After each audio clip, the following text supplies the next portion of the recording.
Situated in an isolated cabin in the mountains of Colorado, a writer is putting the final touches on their latest novel. A novel which will allow them to pivot their career in a more sophisticated realm of literature.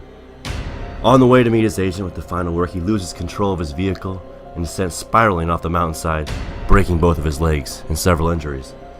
Now a stranger, by the grace of God, happens to walk by and witness the accident. Pulling him from the vehicle, bringing them to safety, the stranger begins to nurse the writer back to health. A wave of relief crosses through the writer's bones. But what if this stranger turns out to be a fan of the author? And what if they don't like the recent move the author has made into the serious realm of literature? Will this remote mountain cabin be his sanctuary back to health, or his torturous prison? This is It Records. Hello everybody, I'm your host, one of your hosts, as always, Matt Johnson, and this week we're going to be doing the 1990 horror film Misery. And this week I'm joined by always the magnanimous, the handsome, the fantastic Peter Hansen. So glad to have you here, Peter. Glad to be here. I always like to set you up, but I got a special surprise to everyone this week. We have a third host with us this week. It's the first time we're branching out from the duo, and this person has been behind the scenes from the beginning of It Records. I'd like to welcome Lindsay Clark, everybody. Lindsay Clark is here. Thank you. Yeah. Glad to be here. Woo! Woo! Yeah, it's good to have you. Love to hear your insight. And actually, Lindsay chose Misery this week for us. I did. And without further ado, then, if you haven't seen the movie Misery, which I recommend you do, it's been, about 26 years. It follows a famous author who's rescued from a car crash by a fan of his novels, and he comes to realize that the care he is receiving is only the beginning of a nightmare of captivity and abuse. If you could get that from my monologue I started the show with. It's also based on the 1987 Stephen King novel of the same name. Directed by, surprising for me, I don't know what you guys thought, Rob Reiner? Yeah. I've seen parts of this movie before, and that still blew me away that he was the director. Yeah, I think he, just based off what I saw in Misery, I think he has a really good taste for psychological, thriller type of movies, and I would have wanted to see more of that from him. Yeah, because when I think of him, I think of more like... Yeah, that's perfect. More lighthearted movies. So it's very interesting to get his perspective on a horror film. Mm-hmm. So, Pete, what do you think of Rob Reiner? As I was saying before, I said I liked his brother. Now recent information is thrown to me that's his father. And he's a funny man. Mm-hmm. And, I don't really have a whole lot to say about Rob Reiner. Besides that, I didn't realize he did The Princess Bride. That's a great movie. Yeah. I didn't know that either. He also did Stand By Me, which is my all-time favorite. Yeah, that's a great one. And another Stephen King. This is Spinal Tap's another favorite one.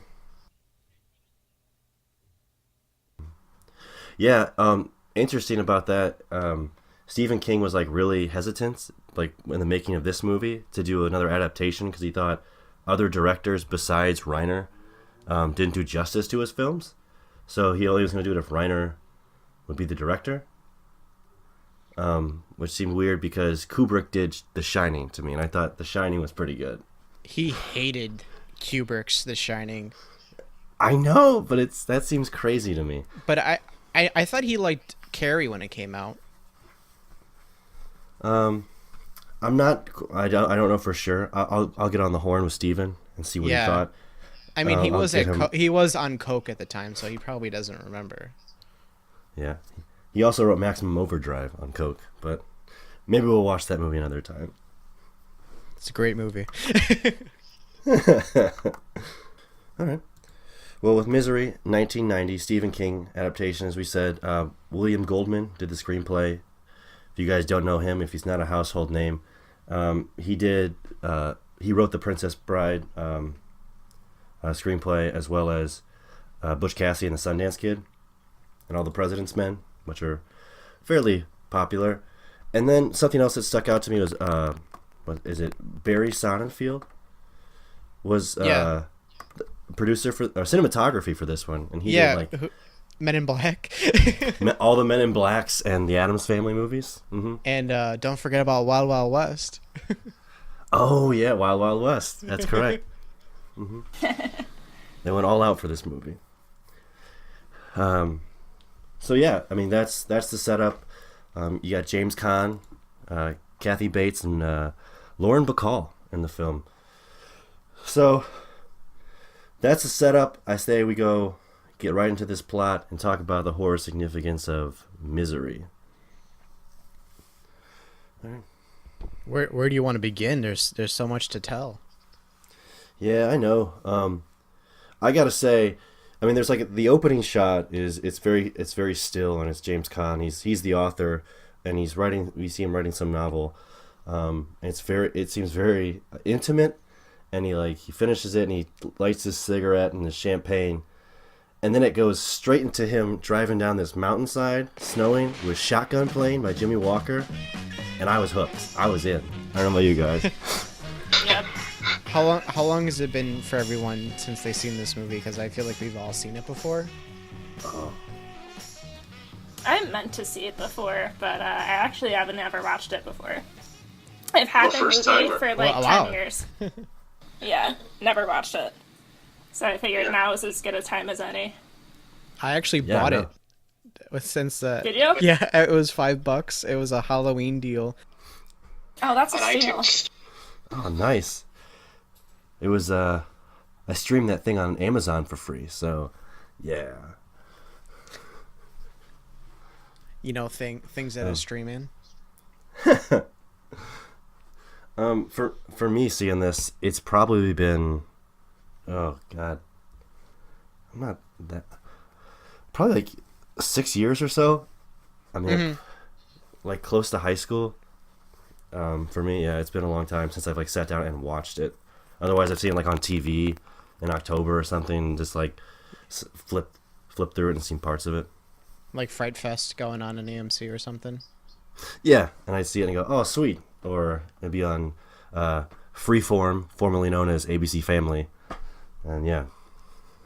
So What about you, I have Pete?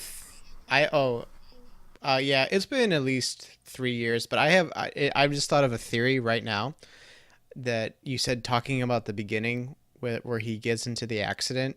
Spoiler alert for 5 minutes into the movie. Probably not even that. You know, do you think Kathy Bates the craziest person on film? Probably. Booby trapped the road to cause him to crash. That is a really good question. My initially, like watching it the first like 5 minutes of the movie, I don't think it, but like as the movie progresses and you learn more about the character, I'm willing to posit, yeah, she was behind something. Cause she Just said based she on was what- staking him out for like, cause she knew his whole routine, and was like, yeah, I was like watching you, and I just wanted to imagine what it was like going on in there, and I was like, did you just like fucking put some water on the road and make it super slick or something? And like orchestrate this whole thing. I would not put it past her. No way, yeah. And especially since she's like his number one fan, and she lives so close to where he goes to write his books, it just seems like she had to have been behind it. Yeah, that was just like. And she's right there. Yeah. So yeah, that was my big theory of the movie. No, it's good. But also, talking about Kathy Bates, Annie, right? Annie's Yeah, her name? Annie Wilkes. Yes. Yeah. Yeah, and just what I was kind of mentioning about how I believe, just watching how the movie progressed, that she was behind it somewhat. I thought she did a tremendous job of, like, really seeming like the person who was out to help, like this nurse, and really flipping very subtly between, like, this crazed, demented person and this person you almost feel sorry for. I don't know if you felt that watching her performance. She won an Academy Award. She nailed That's it. true. for this role, and I was like, at first I was like, really, like, because horror films, they don't get too many of those, and in like I was like kind of looking at the competition, and not an apologist here, but there's not too many options, but not to take away from Kathy Bates, because she did a hell of a job, but there wasn't too much to like overthrown her that year. Oh, you looked at the category Yeah, that it year? was like I like totally lost it actually. Mm-hmm. Let's see if I can find it. Keep talking. I'll try and find it. Yeah. I think that, she won Best Actress for that role, and that's the first and only Stephen King Oscar, I believe. Oh wow. Yeah, because The Shining I don't think got any, which will be like the only other one to really be contending. That's true. Yeah, so I just found it. No, but I think... Do you want to hear the other choices for Best Actress that year? Yeah, let's hear it. So, wait, 1990? 1990, yeah. Oh. Okay, I'm not even going to posit a guess. Just go. I was going to try. Yeah. Angelica Houston in The Grifters, Julia Roberts in Pretty Woman, Meryl Streep in Postcards from the Edge, and Joan Woodward from Mr. and Mrs. Bridge. Okay. So I would have guessed Meryl Streep. It's a shot in the dark, Meryl Streep.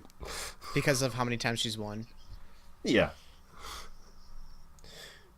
That's speaking of Julia Roberts, that she was nominated that same year as Kathy Bates, there was a Broadway play made of Misery. I don't know if you guys looked into that after the movie, and Julia Roberts played Annie's character. No kidding. Wait, what? Yeah, the more you know. After the movie came out, and it was critically a success. They made a Broadway play of it, and Julia Roberts played Julia Roberts played Annie in that Broadway play. So this was like still in the early 90s? Yeah, let me double check that date, but yeah, it would have been after 1990, so I'm guessing pretty soon after. That'd be a really interesting. I'm assuming 91, 92 at least. Okay. Yeah. Because that makes sense for Rob Reiner, because wasn't A Few Good Men, wasn't that like a play too? Yeah, it was a play first, though. A play first and then the movie. Oh, yeah, that's true. Written by Aaron Sorkin, and that was his breakthrough. Oh, nice. I got all bits of trivia All in my that- head. Just yeah, ready to spurt them out. There's probably a bunch for this movie. I bet, yeah. So, does anyone have any theories on what happened to... So, I feel like we're just kind of jumping all around. Is everyone okay with that? Yeah. I'm cool. So, we find out way later in the film, because basically Kathy Bates is just fucking crazy as Annie Wilkes, because the character is very, the dragon lady. Yes. Yeah. Yes. And There's that reputation. do you think... So, she killed her husband, right? And all... But we don't know why. I'm Right. assuming... It wasn't totally clear on Because she that. just said said that her husband left her. And then we see, like, in the newspaper clippings, like, I don't know, 75% into the movie that she, like, basically killed a whole bunch of newborns, like a Yeah. crazy person, and has killed...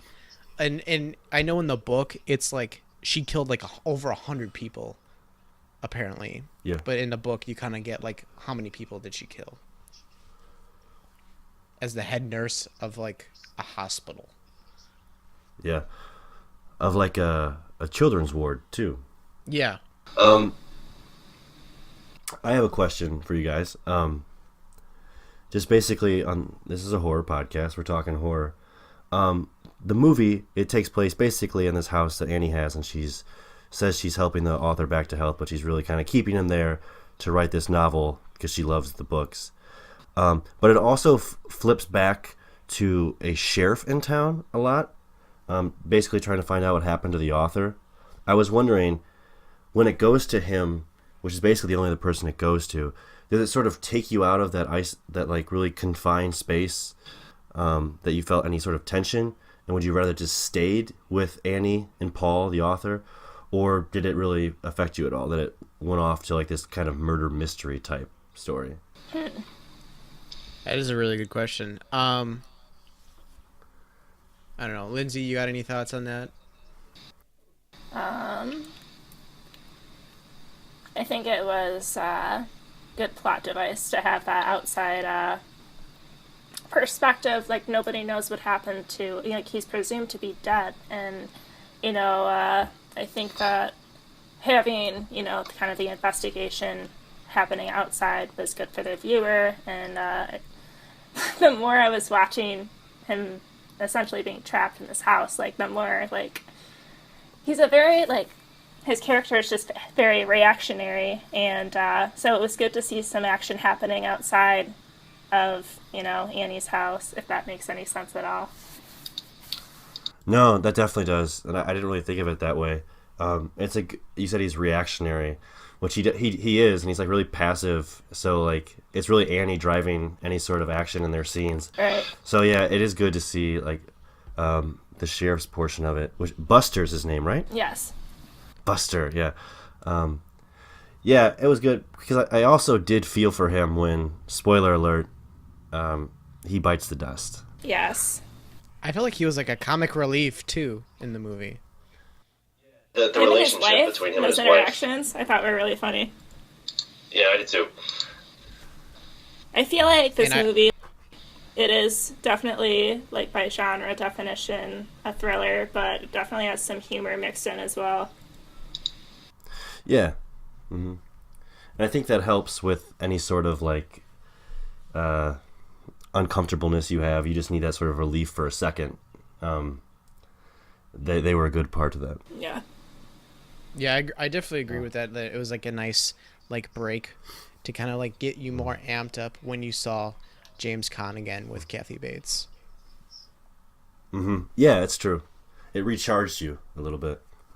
I actually read that Stephen King said that the character of Annie Wilkes was, like, used as a metaphor for drugs because he was having a substance abuse problem at the time when he was writing it. And, like, kind of, how she keeps saying, like, I'm your number one fan. That's kind of, like, how his relationship with substance abuse was. And he was quoted as saying that. So I thought that was really interesting. That is really good. I hadn't even thought about that part. I didn't either. Yeah. But it makes sense. Yeah, it does.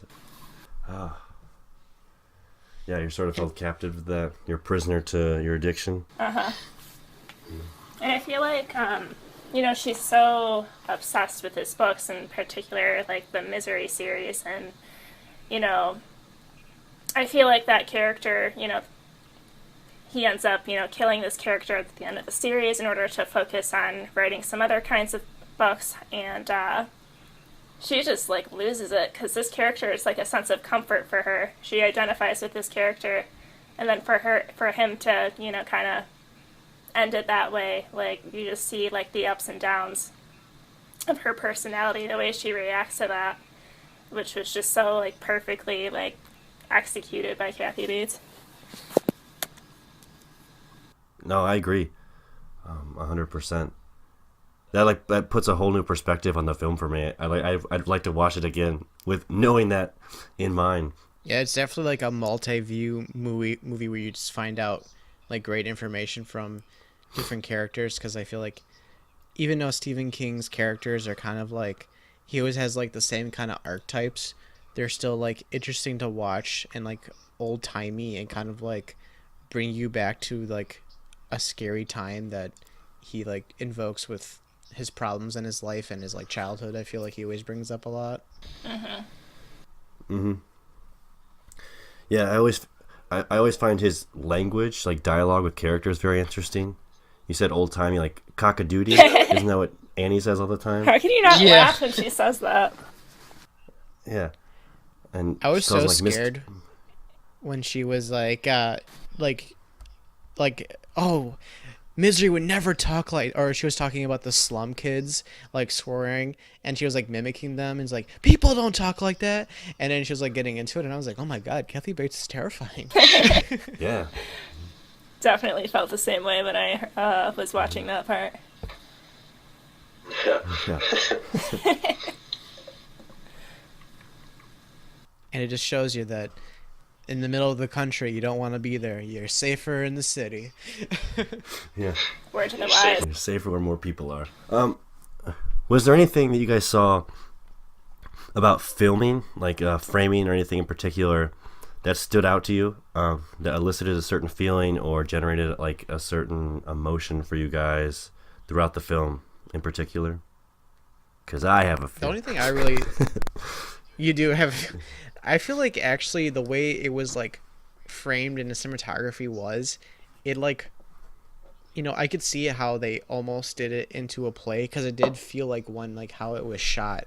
You know what I mean? Like it was like very small and like they're reduced to like basically one room the entire time besides you went to the sheriff. Like it just Yeah. feels like though if there was a play, those would just be right next to each other and then the black like curtains will fall down on the side so you wouldn't see the other characters. Yeah. That's good. Yeah, that's true. It felt very confined in that sense, which is, I'm sure, what they were going for. But like to go along with that, I like the way they used a lot of close-ups and like really upshot close-ups, especially on Kathy Bates, and then downshot close-ups on Khan. They really like amplified her like mood swings. Ooh. I thought that was good. It almost made it feel like a fever dream for him, almost. Like it was surreal. Oh yeah, for sure. Because like there'd be like wide shots where she was all chipper and happy, and it just feel like a warm, cozy cabin, and then boom, you'd see her from below, and freak me out. Yeah, that's an awesome point. Especially when she came in the night, and she learned that Misery in the book was being killed off, and she had her fit. Spoiler alert for Misery, the book. Yeah. And then she goes so far as to make him burn his manuscript for that she didn't like, and that was painful to watch. To have to watch him do that. I agree 100%. That was rough. Like don't do it. Don't burn it. Like, where does she have the audacity to ask of that? She's in the middle of fucking nowhere. I don't even know what the hell she's doing before she's killing people. Yeah. Like farming, I don't know. I probably not even that. Yeah. Well, she has a pig, so she might have some livestock. True. What did you guys think of the pig? How'd you like how she? God, I was just gonna fucking ask that. I was like gonna say like, how she interacted with the pig and like how she would like kind of talk like with her nose or whatever. Uh-huh. And I was Way then too he, like- far. and then he like James Caan was just not at all enthused, but he's like, get this fucking pig out of my face. Like such with a New York glare, he's like, what's this fucking filth doing here? I have to admit, I was impressed with his character's like ability, like to play along at certain points. Like I don't think I could have managed to go along. Like I don't know. He definitely like went along with some things just to appease her in order and with an effort to try to get out of the house, which didn't work for the most part. Yeah. Especially with the scene that was most heartbreaking of all, when he finally like was able to crush up those pills that we never really found out what they were, but they kind of put him like in a comatose situation, and he put it in her wine, and then she knocked the wine over because like the candle like set her hand on fire or some shit like that, and then the look on his face was this like absolutely this like misery. Yeah. Pure like disappointment. Okay. So I think one thing we haven't talked about, which I think people who haven't even seen Misery know, is the hobbling scene. I think we need to address it. And Pete, do you have a clip of that? Yeah, I'm just gonna, we can't do it justice. We're just gonna let the audio play for the clip, and you guys get to be grossed out by the sounds of creaking bones and James Caan's scream. Paul, So if you'd like me to stay and play some more for you, I'd love it. I know you've been out.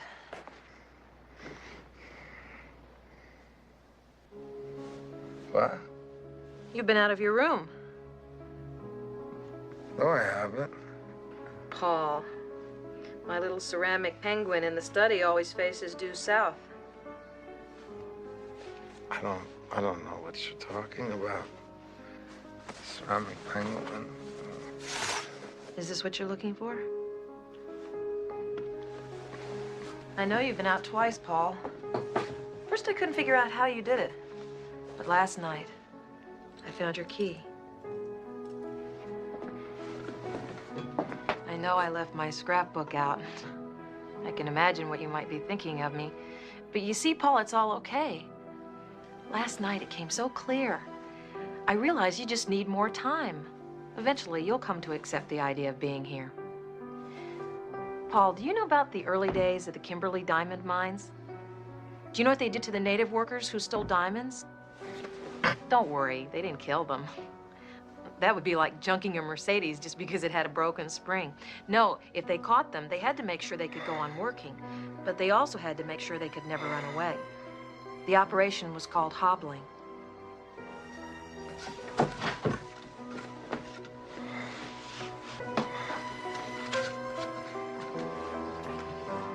Annie, whatever you're thinking about doing, please don't do it.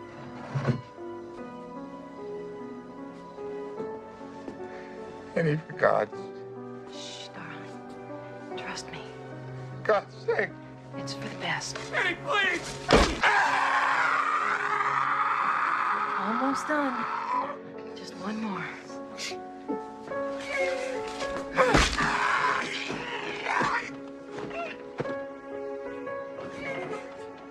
God, I love you.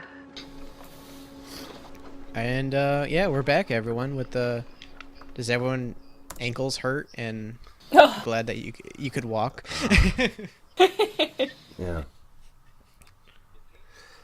It pains me to even hear it. I mean, it's still, knowing it's coming and watching it, it's still cringeworthy, that scene. Absolutely.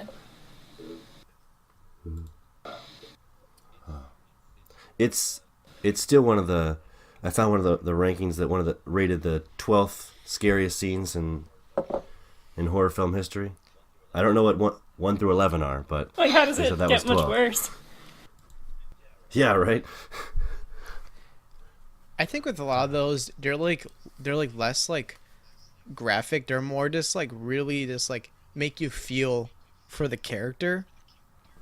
Those kind of lists, because like that one is like, as we kind of talked about before the recording, is that they changed it for the movie because in the book Andy chopped his leg off with his feet off with an axe, which is definitely way more intense and more graphic. And I would say actually I prefer the movie version better because I feel like, I don't know, for some reason it kind of encapsulated like more of a, God, this is so fucked, instead of like a more gruesome take on it. Yeah, I would agree with that. Yeah, I agree. It kind of just goes with the overall feel that the movie had prior to that, and after it, it kind of just was a smooth take to it instead of a gore aspect, as you said. Yeah, that's a good point as well. Now, not to get, I guess we've spoiled quite a bit, but I'll just say spoiler alerts again. What did you guys think of the ending? I'm talking the 18 months later part. Oh, like the success of his book, and then he like kind of sees Annie off in the distance.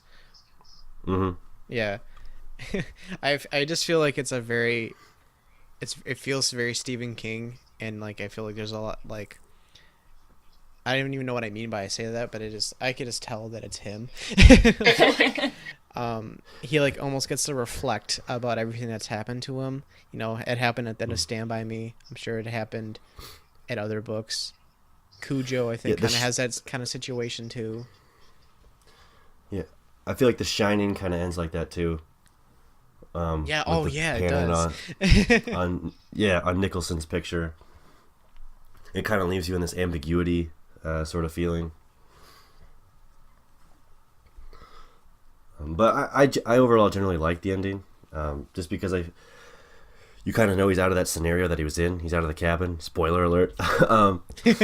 But I just thought it was a good idea that basically that horror is going to follow him the rest of his life because there's always going to be fans, whether they're crazy like her, they're going to go, hey, I love your work. And he's just going to immediately go to, this person wants to kill me. And he can't ever have a normal, peaceful thought anymore about his work. Yeah. So, like, his work is torturous to him. Yeah, those days are over. Like, where he's not going to be able to escape kind of the memory and everything that happened when Annie was alive. And he's going to see her just like he did, see in that waitress her, you know? And Yeah. there's no getting away from that. Ugh, unfortunately not. So I have a question for you guys. How does Misery stack up to the horror movies by Stephen King that you have in mind? You don't have to know them all because there's quite a bit, but how would you place Misery on that list? Good question. Well, I could remind you of a couple too, if that helps you. well, I have a number one in mind, and it's not Misery, but Misery is towards the top. I would say for me, I would say 2 or easily in the 3. top. Yeah, I was gonna say top 5 for sure. Like, number 1 is Shining for me. If we're talking horror films, yeah. Yeah. Shining's number 1, and then maybe Carrie, but Misery's, yeah, maybe 3. Can't forget about Christine too. Yeah. Oh yeah. And Dead Zone, if you've seen Dead Zone. Mm-hmm. What about you, No, Lindsay? I mean, Oh, sorry. What'd you say, Matt? oh no, I was done. Lindsay, you got a place? I haven't seen like any of those, to be honest with you. Oh, really? We gotta make you watch them now. Well, I mean, Misery was a good first impression for me, so I'm definitely more interested in watching more of those classics like Carrie and The Shining. Yeah, they're worth the time. They're good. Yeah. Now, this isn't really a tangent, but the Fog and the Mist. Which one is him? Is he the Fog? He's the Mist. He's the Mist. Okay, I always Yeah. get it mixed up. Okay. Well, the fog is Carpenter, which is also confusing because Carpenter did Christine, which Christine's is a Stephen King. Stephen King. Yeah. So there's a lot of like back and forth. And I kind of want to jump into our other segments. We got, Sure. there's not too many sequels. I don't think there's a sequel or remake. I want to say they're thinking about a remake, but I don't think that ever transpired into anything. Yeah, I don't think it necessarily needs to happen. I agree too. Yeah, I thought it's a good original. They did it with Carrie, and I still enjoy the original Carrie more than the remake. Mm-hmm. I think it holds up on its own. When did Carrie the remake come out? Like 2011 or 12, I want to say. It was. No, it was 2013, I thought, and it was like the hit girl, from Kick-Ass. Yeah, it was her. Chloe Grace Moretz Interesting. played Carrie, and then Julianne Moore was her mother. Wow. Okay, I did not know that. It's okay, but I think the Yeah, I was original still super is better. psyched for that remake when I heard that it was those two, and I was like, "Oh, right, 2 great actresses. Let's see how this goes." Yeah. What did you think And of it? I never saw it. Oh. Because I heard not so great things about it, so I just like never put the time into watching it. Did you see it, Matt? I did see it. I'd say to watch it, it's not bad, but if you're comparing it to the original I think is way better than the remake. I think Chloe Grace Moretz and Julianne Moore really carry the movie because they're awesome. There was one remake that I found, but it wasn't an American remake. It was an Indian remake. Wow. Yep. I'm not surprised. I guess I shouldn't be surprised. I dug deep. I would give that a go.